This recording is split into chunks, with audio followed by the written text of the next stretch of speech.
Avant de partir, vérifiez la météo marine de la zone. Être sûr d'avoir le permis ad hoc pour conduire le convoi. Être sûr de ne pas être en surcharge remorque. Être sûr de ne pas dépasser le PTRA. Se munir des papiers suivants. Carte grise, voiture et remorque. Carte de navigation du bateau. Permis de conduire routier et mer. Carte verte assurance, voiture et remorque et attestation assurance bateau. Licence ANFRCI-VHF. Le RIPAM. Annuaire des marées. Carte marine de la zone. Embarquer le matériel de sécurité adapté à la navigation pratiquée. Division 240. Soit au minimum. Équipement individuel de flottabilité. Dispositif lumineux. Moyen mobile de lutte contre l'incendie. Dispositif d'assèchement manuel. Dispositif de remorquage. Ligne de mouillage. Embarquer le matériel de sécurité indispensable non obligatoire. Clé et cordon de sécurité. Gonfleur avec le bon embout. Eau potable. Barre de céréales. Petite trousse à pharmacie.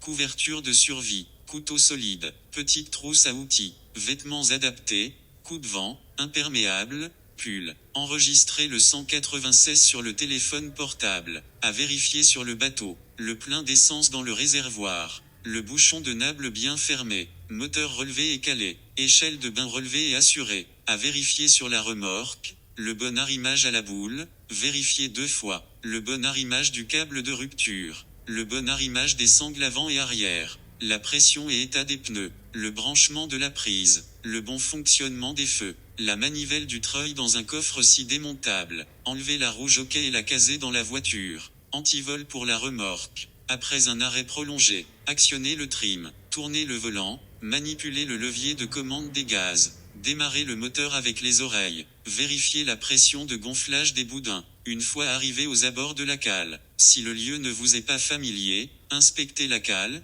son état, sa pente, la profondeur de l'eau, les obstacles, le parking à remorque, son accès. Cela peut vous éviter des manœuvres et marches arrière hasardeuses. Chargez le bateau, embarquez, coussins, sac de sécurité, documents, téléphone, lunettes glaciaires, matériel de pêche, mettez tout en place. Désanglez les sangles arrière, laissez le bateau toujours sécurisé par la sangle avant. Ôtez la plaque des feux. Vérifiez le bouchon de nable. Fermez les vides vite. Clé sur le contact. Cordon de sécurité en place. Coupe-circuit sur rond. Ouvrir les vents de la nourrice si pas de réservoir. Un petit coup sur la poire d'arrivée d'essence. Enlevez la cale moteur. Préparez les bouts, la gaffe. Quand tout ça est fait, réglez vos rétroviseurs pour voir les roues de la remorque. Reculez sur la cale, jusqu'à immersion de la hauteur du pneu de la remorque, voire un peu de jante, jamais l'essieu. Certains cas particuliers peuvent obliger à plus d'immersion. À vous de juger,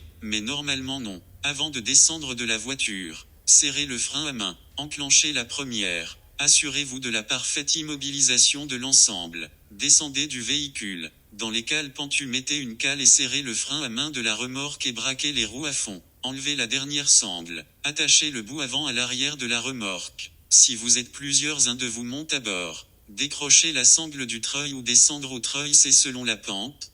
Personnellement, je préfère sans le treuil avec le bout, moins de risque de retour de manivelle. Rangez la manivelle dans la voiture avant de la perdre. Détachez le bout de l'arrière de la remorque. Amenez le bateau au ponton soit par le pilote à bord soit en laisse, attention aux glissades. Puis allez garer l'ensemble au parking et le sécuriser avec l'antivol. Pour la remise sur remorque, même positionnement de la remorque, pneu dans l'eau. Déroulez la sangle du treuil, l'accrocher à l'anneau d'étrave. Actionnez le treuil à cliquet bien centré, le bateau bien dans l'axe. Remontez jusqu'à la butée. Assurez avec une sangle à l'avant. Rangez la manivelle. Dégagez de la cale. Sanglez le bateau. Déchargez tout dans les coffres. Une fois chez vous, dessalez tout, moteur, bateau, remorque, essieu, frein, matos. Remisez jusqu'à la prochaine fois. Ne serrez pas le frein à main de la remorque, ils colleront inévitablement.